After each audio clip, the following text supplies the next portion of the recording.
Next, Mike just described a world where science gets faster and faster and cheaper. Well, sometimes cheaper, he said. Uh, but it still raises the next question: who funds it? How to fund it, especially with a focus on brain.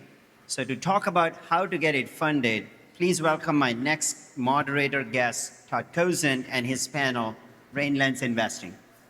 Todd?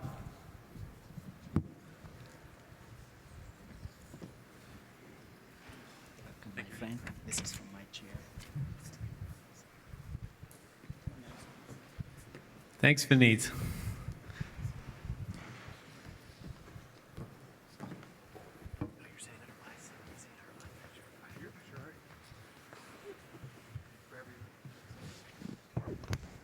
Hey, Joao, are you in the building?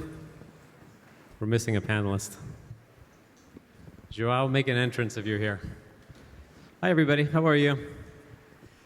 Maybe we'll do just a quick show of hands just to see who's in the room. How many of you are academics? How many of you represent a university? How many of you are investors? How many of you are entrepreneurs? All right. Who am I missing? How many of you work for the government or represent government or involved in policy? How many of you are astronauts? All right. So how many of you need money to do your job? All right. So that's what we're going to talk about, capital.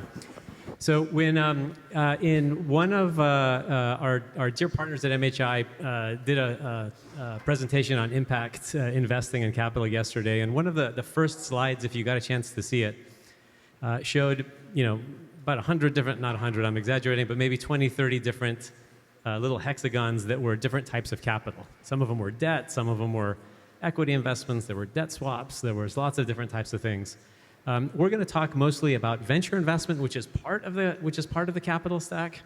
And so one of the things just to remember and to consider is that there's lots of different types of capital, and capital can coexist in really interesting and exciting ways. And we're going to talk a little bit about how that's happening. But one of the things that you're going to see is for each of the amazing investors that are sitting alongside me, there's going to be a really clear difference of approach and opinion in terms of how they're actually going after their investments. And hopefully we're going to be able to source some of that out. My name is Todd Cozen. I'm the CEO of Second Muse and Second Muse Capital. We invest in impact-centric economies around the world, and we're part of the Global Brain Economy Initiative. And we're really, really excited about Brain Lens investing as just a way to start thinking about how all of us can start thinking about what is the best way to deploy different types of capital to really advance the brain economy. So let's jump into it. And Joao, this is your last PSA. Come on stage, baby. All right. So I am joined by an amazing group of humans, and I want to make sure you get their intros right. Andrew, who we've actually worked together through our Headstream program. Andrew at Gray Matter Capital is a venture investor specializing in mental health, backing purpose-driven founders building the next generation of mental health companies. Welcome. Thank you. It's good to be here. John Baer, who's a partner at SV Health Investors, co-leads the Dementia Discovery Fund.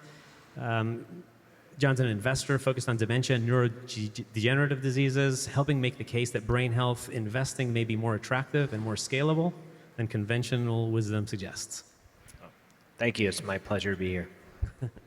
And Ron Mazumder from Illumina Ventures. You bring a genomics and a precision medicine lens to neurological conditions to help investors rethink risk, opportunity, and the evidence required to deploy capital.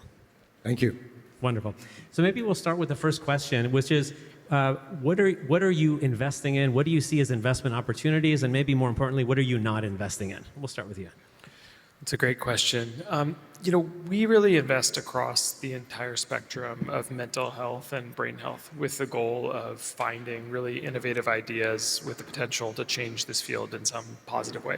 So that means it's a pretty wide investment mandate within that. So there's not certain things that we're affirmatively doing or not doing. We don't invent the future. The founders that come to us pitch us on their vision of the future, and so that makes our job a lot easier. But we've seen a lot more traction in ideas that leverage the power of the healthcare system as it exists today. So we invest much more in, let's say, insurance reimbursed solutions than we do in, let's say, B2C consumer app ideas. I think similarly, we've seen the power of value-based care and aligned incentives in ultimately driving the kinds of outcomes that we want. Effectively, to put it in more simple terms, there are so many perverse incentives in the healthcare system that if you can't find a way to be a better business because you're driving a better outcome for patients, it's hard to make a big impact in the space. Yes, let me just dig into that as a follow-on question, because we've had a lot of conversations about not just the financial return, but ultimately having broader health returns from around there. So how do you think about structuring investments differently when you're thinking about, I mean, you're a mission-driven investor in a real sense. So how do you think about investing and being able to capture broader ecosystem action benefits that you might not be able to capture within an exit for a venture? Yeah, and I think there's many ways to have an impact, right? So on one hand, the companies that we invest in have an impact directly on the patients that they serve or whoever the ultimate collaborators are. But there's also often a ripple effect across this whole ecosystem. When you see success, it begets future success. And in many ways, like a lot of what we do when we think about structuring investments is maybe not, it's not financial innovation, but it's really innovation in the way that we support these companies. So it's about getting behind them early and sort of really wrapping arms around them, providing them with access to talent, access to initial customers, the advisors, and then ultimately downstream capital. And one of the nice things about venture capital as a model is that once we're on board, we're very aligned with these founders in terms of the outcomes that we all want to see. Perfect, thank you. Maybe we can go to you, John. Just if you can answer the same question, what are you investing in? What are you not investing in? Yeah, thanks for the question. And I think it'd be helpful to give a little bit more background on the Dementia Discovery Fund, just in the context of this meeting, and it helps answer the question. For those of you who were here yesterday and listened to Harris's panel, a head of state was actually involved in the origin story of the Dementia Discovery Fund. So the idea came out of a G8 meeting, and David Cameron was very interested in trying to address the demographic challenges of the otherwise healthy aging population and this boom that's coming in terms of the need for dementia treatments and care. And so the fund was set up to deliver transformational new medicines for dementia. So we are very much focused on therapeutics. We're focused on big ideas. We're focused on developing drugs that, if they were successful, would have a really big impact, which I think is contrary to what was happening 10 years ago, 15 years ago, 20 years ago in mental health or in dementia investing, where there was a lot of development against the same targets, variations on a theme, me better products. And I think now that the time is really right, given what's happening and the advancements in not just the scientific understanding of these diseases, but also the tools we have to do clinical development, to segment patient populations, listening to what Bose was saying on his panel earlier, to make these kinds of investments in new mechanisms and new approaches. So I mean, you've been around for a while. You've been investing in brain health investing for a fair amount of time. Maybe one question I'll ask you is, like, what did we get right in a previous wave? What did we get wrong in a previous wave? And specifically, how are you structuring the Dementia Discovery Fund as an example based on that learning? Like, what's different about it than the previous ones? Well, it's certainly hard to generalize. SV, as a management company, has been around for 30 years, investing in all therapeutic areas. And so the Dementia Discovery Fund is a newer entity. We're on our second fund now, had the final close of the second fund last year. I joined 7 years ago. I think what we're trying to do right is have the specialty expertise necessary to understand the specific challenges in developing drugs in this space, and so that we can not only make the right investment decisions, but help actively manage these investments to support them so they have the highest likelihood of success.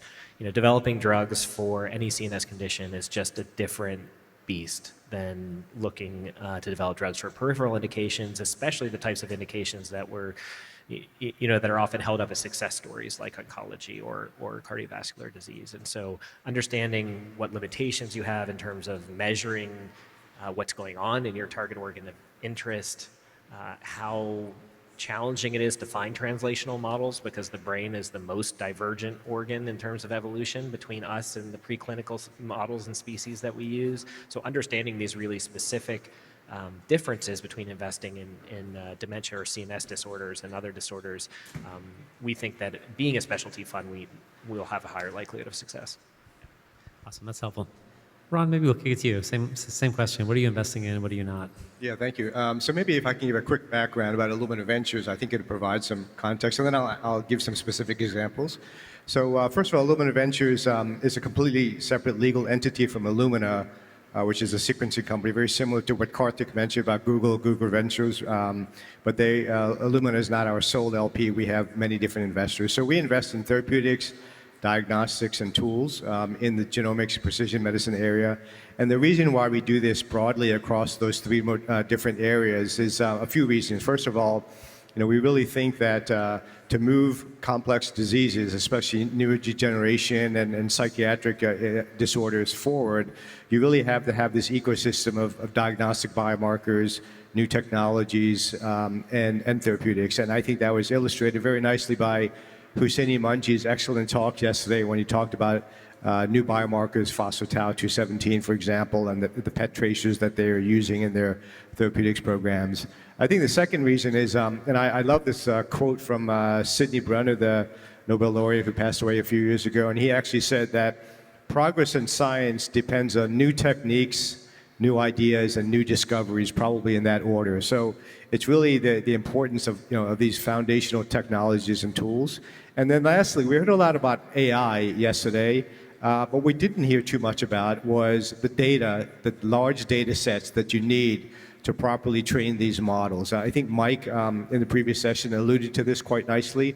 But just to give an example, ChatGPT was trained on about 400 billion words. So that's a scale of 10 to the 11th. We don't have anything similar to that in biology. So we really think that we're going to need to develop new technology platforms that will be able to generate diverse and large data sets at scale to properly train these large language models, foundation models, generative AI, et cetera. So that's why we invest in those. So specifically to your question, we in the therapeutics area and specifically for brain, we've invested in a company called Encoded Therapeutics, which has a gene therapy. This is engineered adeno-associated virus vectors for Dravet syndrome, which is a genetically defined epilepsy. It is caused by haploinsufficiency of the NaV1.1. They have some tremendous data where they actually had 78% seizure reduction and improvements in neurodevelopmental disorders. So it's really life-changing for a lot of the infants and young children who have that. They'll be following it up with Angelman syndrome, which is another neurodevelopmental disorder. And very excitingly, they have some very exciting preclinical progress in neuropathic pain, which is targeting NaV1.7, which has been considered undruggable for the pharmaceutical industry for 20 years, and some remarkable progress on tauopathies in Alzheimer's disease. So that's one example. Another example on the therapeutic side is a company called Calliope, which is involved in migraine. They have a novel target called TRPM8. Migraine, as you probably know, affects 1 out of every 8 Americans and disproportionately affects women. So they are in phase 3 trials now with what could be a potentially best in class. And then on the tool side, we have a company called Alamar Biosciences that just went public, and Niranjan from Gates Ventures alluded to this. They have a collaboration with the Alzheimer's Disease Data Initiative and the Gates Ventures to profile 40,000 patients across the neuro panel, which is 220 proteins. So that's going to generate a very, very rich data set for Alzheimer's disease patients. And then lastly, we have invested in a company in Sweden called Cubase Bio, which is doing 3-dimensional spatial biology and using that technology on brain organoids. So another example of generating these novel tools. And then what we don't invest in really, I think, are companies where we're not really excited about the team. The team is really a critical focus for us. And then also, is there an opportunity and do we understand the science? Yeah, so maybe as a quick follow-on, your mandate is interesting because it's not brain health specifically; it's more precision medicine. Correct. And we've seen some extraordinary progress, with cancer, with precision medicine, and other areas. I mean, when I was in medical school, precision medicine was not particularly precise. I'm curious as to what is it about brain health specifically from a lens of precision medicine that excites you, and what terrifies you? Yeah, I think what excites me is that I think there's a tremendous opportunity to make an impact in neurodegenerative diseases, psychiatric illness, and other brain health disorders. I think we're just now. I was in oncology for a long time. I think we're at an inflection point in neuroscience where probably we were 20 years ago in oncology. We're starting to have the tools. We're starting to understand a little of the biology. I think that's really, really exciting. I think what scares me is that there's a long road ahead of us, and I think Jacob mentioned this in the previous panel session. There's a lack of quantitative, objective, hard endpoints in neuroscience, as opposed to oncology, where overall survival is a critical one. So I think that's one challenge, and I think also having sort of earlier endpoints that can really give you a quick go no go decision as well. I think that's also a challenge. Yeah, that's really helpful to hear. It's actually a good segue to the second question that I want to ask, which is, I started by saying, hey, the capital stack is pretty wide and diverse, and there's lots of different types of capital. This is in space that there's deep public investment, there's deep philanthropic investments, there's clearly sort of return-seeking investments. And so one of the questions that I want to ask now is, what's missing? What's missing for this to become a more mature investment category? What would you love to have for us to be measuring? What would you love for us to be present? From an effort, from a capital, or from a data perspective, what do you need for there to be out there for this to be a more investment category, for you to be more confident, and for you to have more impactful sort of investments? And maybe just go back to you. Yeah, I think there's a lot of progress we've made in the last 5-6 years. There's some pretty dramatic increases in overall mental and brain health investing, particularly from venture capital perspective. And when you look at the top 10, 15, even 20 venture capital firms, pretty much all of them have some kind of investment that touches on mental health and brain health. So I think the tip of the iceberg is certainly visible, and yet I think we're still thinking small in terms of how big this opportunity is, where I think we're underestimating how much this is pervasive in every part of our lives and fits into every part of whether it's our work lives, education, social services, so on and so forth. It's so deep. And so from that perspective, I'd love to see more creative ways, more creative business models around essentially what we were talking about earlier around value-based care and the kind of infrastructure required to reward good outcomes in our space. Probably the biggest thing that, in my opinion, holds us back is the fact that most of the healthcare dollars today sit in classic fee-for-service treatment models, where when you combine that with less than perfect measurement and less than objective measurement, it becomes really difficult to steer the system towards the 10x better solutions, particularly if those solutions are more efficient. If they cost less, the business incentive isn't there. So I think that's really one of the areas that I think we need the most. But there's also, when you look across this, there's also all of the upstream components that we need, right? So when we think about those, like the business model, surface area, so much of that is often determined by policy. So that's one area that we need to invest in upstream. Another area is obviously the fundamental research that goes into any of these commercializable solutions. And I'd love to see more happening both in the basic research world, but probably more importantly in the translational side, and getting things to the point where they could be turned into commercial ideas and ultimately scaled. So if you could wave that magic wand that I see in your pocket over there, and you could create one piece of missing financial infrastructure, what would it be? I think that really, as I touched on at the beginning, probably the missing piece of financial infrastructure is around figuring out creative ways to pay for outcomes in this space that sit, so much of the benefit of mental health accrues over a very long period of time. And as you see in all the McKinsey data, the reason why there's such a massive disease burden here is because these are lifetime illnesses. And you think about, someone who develops schizophrenia in their 20s, that's a very long time to have that, very heavy disease burden. Now, the hard part about this space is that if you have something like moderate anxiety, it doesn't show up in the healthcare costs over a 1 year or 2 year period, right? And so I think we need to get more creative or find more creative ways to ultimately incentivize investment in the long term of mental health and brain health, and figure out what those proxy metrics are to reward in the medium term. That would really allow innovators to move against this space more aggressively.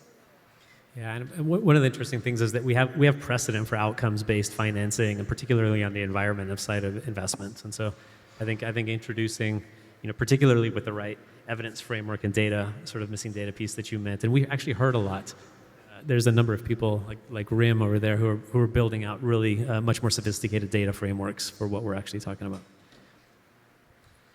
So I'm a big fan of not trying to reinvent the wheel. So, I think if you had $3 billion to invest in a space as a new financial instrument, $300 million a year over 10 years, how could you actually influence investment and bring investment in? And there's a lot of different models that have already been deployed, I think, to differing levels of success, but I think successfully for other impact mandates, right? So whether it's venture fund matching investments through AMED in Japan, or whether it's LP commitments that have requirements about multiples of that capital being invested in a certain way, like the EIF in Europe, or whether it's tax incentives on R&D or that are reimbursable to companies, or whether it's tax incentives for clinical development like in Australia, or there are a lot of existing models that have been deployed to sort of change the risk return calculation for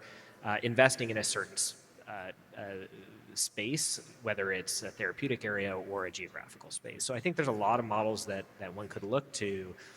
I think the other thing that's worth mentioning is, in terms of this risk return calculation that all investors make, certainly there's the tool side and the scientific side to reduce the risk, but on the return side, we need some wins. And what you see is an investor invests in a space and they're successful, and oftentimes they redeploy that capital in the same space. And they, continue to support their previously successful management teams and entrepreneurs in that space. So, I don't like using, buzzwords or trite phrases, but the flywheel concept is real. I think once we get some successes, that will breed additional successes. So oftentimes this type of higher risk capital will precede institutional investment, which comes at a much larger sort of clip. What do you think is the biggest barrier, or the biggest barriers? I mean, is it measurement? Is it outcomes? Is it official outcomes? Like, what do you say is the gap between where you stop and where the institutionals come in? From our perspective, I think it's more of a spectrum. We love to see some early collaborations, non-dilutive financing, grants, whatever, because it serves multiple purposes. Obviously, it brings in some money, but it also serves as an external validation. Because I think from a science side, the lack of good disease models, and then ultimately when you get in the clinic, patient heterogeneity is going to be a challenge. So you want to be able to deal with some of that up front, but then I think also financing risk. So having new creative mechanisms to think about, how can you fund this to the nearest value inflection point, or the quickest no-go decision, I think is something we have to think about. And so, just to follow on, what do you think would need to happen from a life sciences investment standpoint for brain capital specifically to become a major asset allocation sort of sleeve? Again, from my perspective, I think there's a lot to learn about the biology. I think these kind of consortiums and these initiatives that are going on, where large collaborations that generate a lot of data, I think that's that's going to be catalytic in that field. And then I think also, success breeds success. So having one or two examples of, genetic validation, or, going after specific areas that used to be very, very untractable, where we can see some successes, that's going to lead to more people wanting to go into the field. Yeah, that's helpful. So one of the we're here in Houston, and there's been you mentioned the investment and specifically for dementia, and there's a big relationship between places and whether that attracts capital or not. And so when we move to the question around what is it about a place, a city, a region, what is it about the place that draws your investment in there, or that does the opposite? Well, I can start. I think that when you look at the last 5-6 years, I would say venture capital investment has become less place dependent over time, right? Like when I first started my venture capital career, we were based in Silicon Valley, and if it wasn't within a 30-minute car ride, we were probably not going to do the deal. It's not entirely true, but it's really like 80% of what was happening like within a driving distance of Sand Hill Road. What's changed over time with Zoom and everything else is that we'll look at ideas from all over the world. I still think the challenge is that for an investor like us and most other venture capital investors, you need to have that downstream capital and belief, right? And these companies can't be islands. They need to attract follow-on investors. They need to attract talent. They need to build on some kind of basic fundamental set of insights or technologies or something like that, right? And so when I think about like what builds a successful ecosystem, you really need, in this space particularly, in many cases, you need some kind of scientific engine, right? So there's often it's academia, in the Bay Area, maybe it's, for example, it's UCSF and Stanford's often credited with sort of being a core part of the kind of Silicon Valley machine. But, I think it also requires that business ecosystem to pair with that and find those ideas and pull them out, and the investors that will not just start, but the investors that will be able to continue on with the companies over time. Because whenever we're investing, we're sometimes, many times we're the first capital, but we're never in the success scenario the last capital. And so I think what's really needed is, unfortunately, the hard part is that you need all of those things. And if you break down any one leg of the stool, the whole thing kind of falls apart. But the good news is that I think there's real appetite, particularly in this area, to find innovators. So if you have the right technical talent and you have the right business talent together, I think it is possible to bring that initial capital base. And then from there, once you find something that's really gaining momentum, the good news is that the larger venture capital firms are looking for great ideas anywhere. And so if it's obviously starting to look pretty good, people will get on planes and make it happen. But it's really just getting it over that gap initially of that kind of that first level of belief required to attract people from the outside to come. Yeah, thanks, Andrew. So without prioritizing or rank ordering, you need technology, you need team, and you need capital. And so I don't know any investor who says, I want to make an investment in City X, right? It's you're looking for the first two as your starting points. And so certainly, policy or, something like DeepRate can certainly generate new technology. The people can be harder. Right? I think it takes time to develop ecosystem of experienced operators, right? And it's that experience that's harder to come by. And sometimes that's, just driven by, again, having successful companies in a geography. But I think the capital is becoming more global.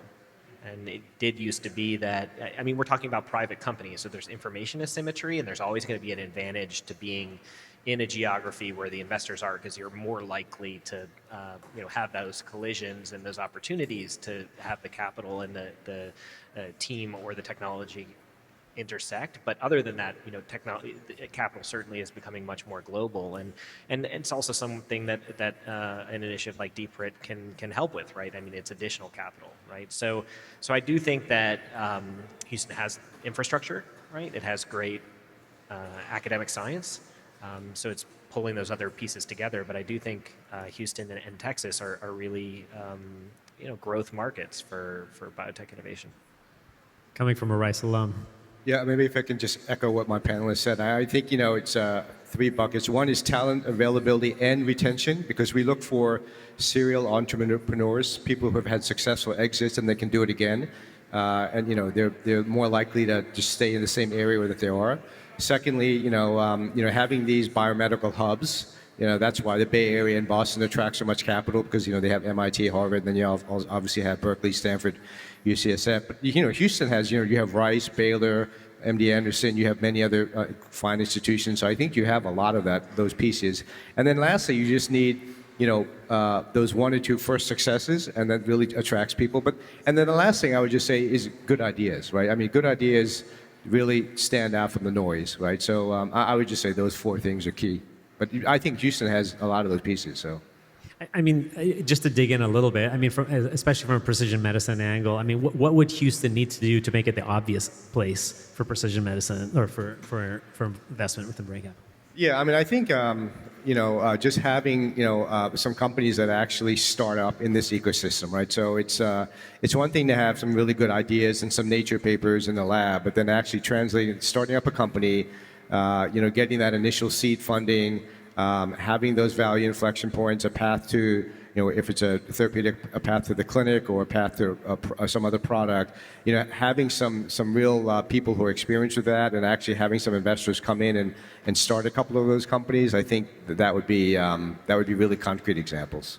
Yeah, I appreciate it. So not to state the obvious, but all of their comments are kind of dripping with collaboration opportunities for academics, for scholars, for different capital allocators, for policy makers. So it's really clear that, especially as a new market is developing, the more collaboration and the more cross-sector collaboration happens in the process, ultimately the better outcomes we're all going to have. And so we're going to be over there. So along that, I'm wondering if you could each speak a little bit if you were making an offer or an advice for people in the room, what is the thing that you could do? We heard a little bit about the spectrum of who's in the room sort of early on. What should you do if you're an academic, if you're a scholar, if you're representing policymaking in order to be able to support and advance the brain economy, specifically to help mobilize more capital into it? Feel free to go in whatever order you're inspired. I mean, I can try. I think it'd be great to have one sort of concrete goal over the next couple of years. For example, this translational gap that's been talked about the last couple of days is really starting a company, right? It's actually not a trivial thing to do, and start getting out of that academic mindset and into more of a commercial mindset, a business mindset.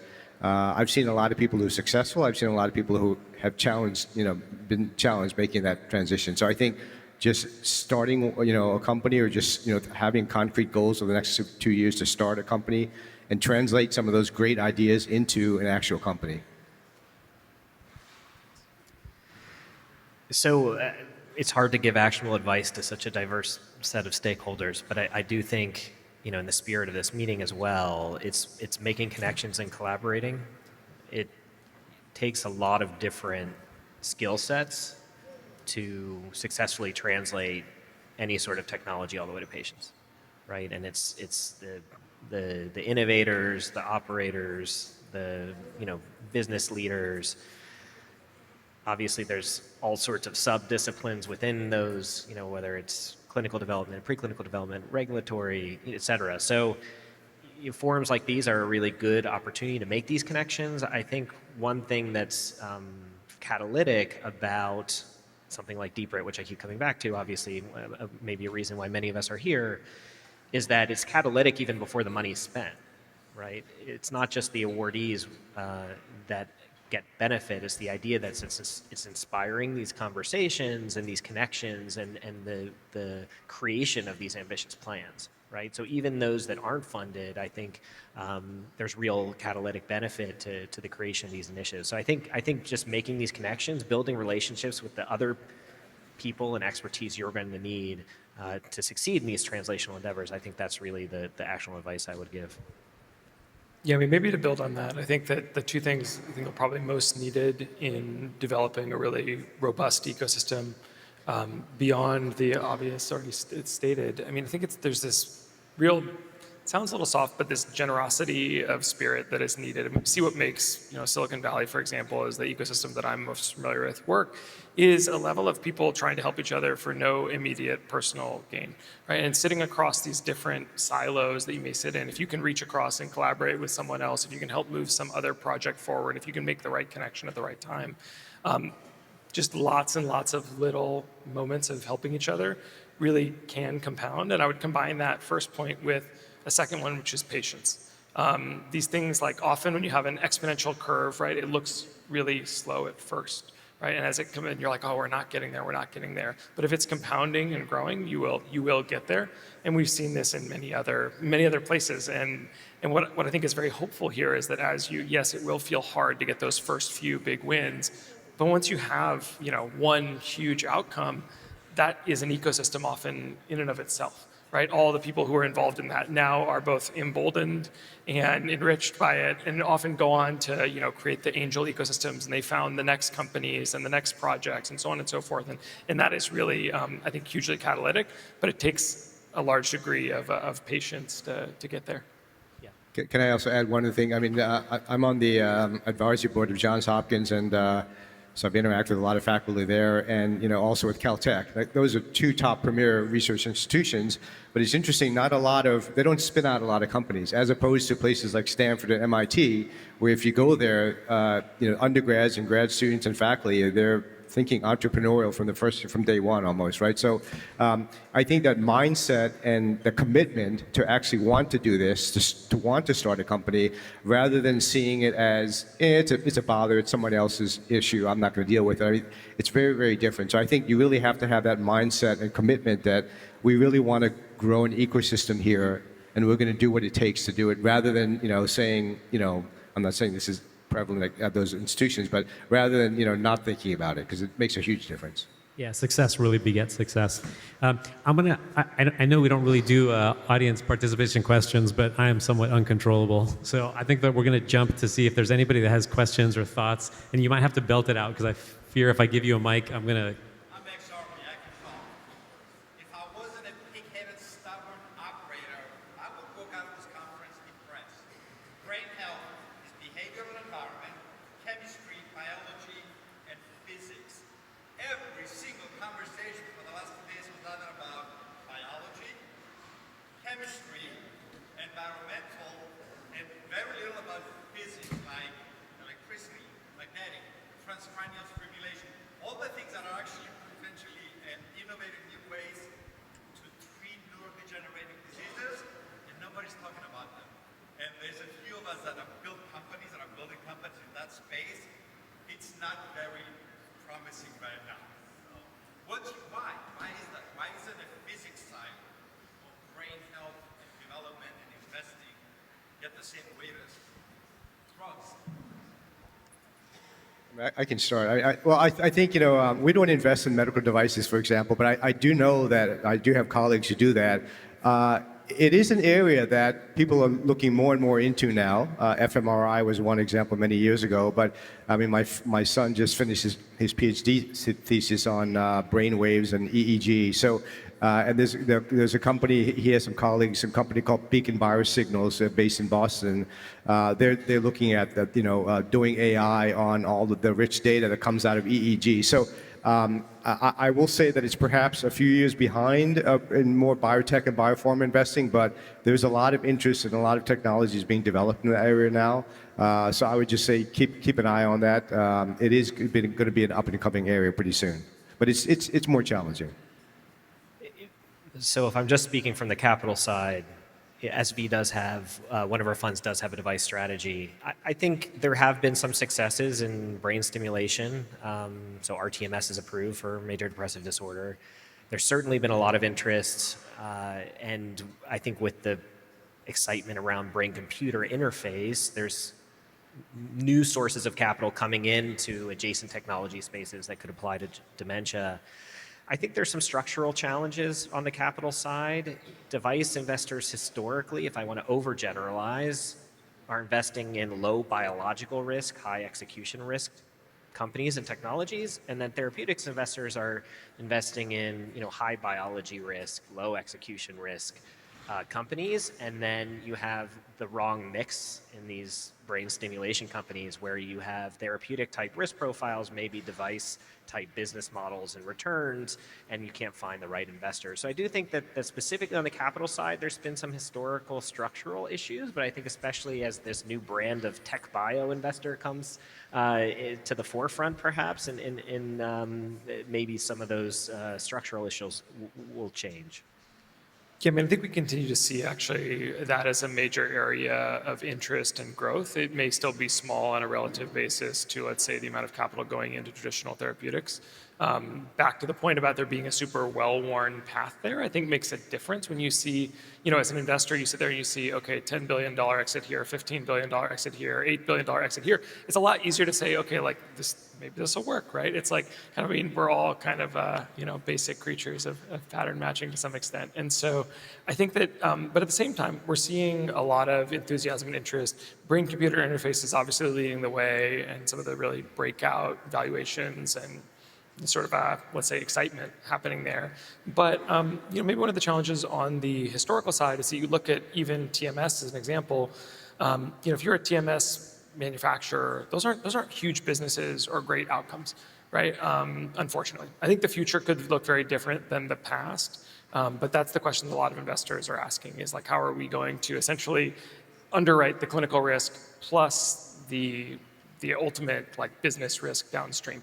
If I was going to be optimistic, and I am optimistic about this, we have a number of investments in device companies. It's that ultimately this advent of, for example, interventional psychiatry is changing the practice and changing the actual clinical deployment and the way in which we're treating patients. And essentially that's the distribution channel going forward for many of these types of, let's say, non-invasive stimulation devices, things along those lines. And so to me, that's happening, but it takes time, right? We're going to need to see more and more of that happening and success stories coming out of that. And I think that in time, I'm hopeful that the floodgates of capital will be unlocked for those types of devices. And I believe, and I think most of our brethren as investors do believe, that there's a huge amount of opportunity in all these different kinds of simulation, ultimately electrical simulation, but through various means, whether that be magnetic, ultrasound, et cetera. Fantastic. Thank you so much all for listening to the session. Thank you all in particular, and also especially thank you for offering to write $1 million check to whoever cheers the loudest and claps the loudest.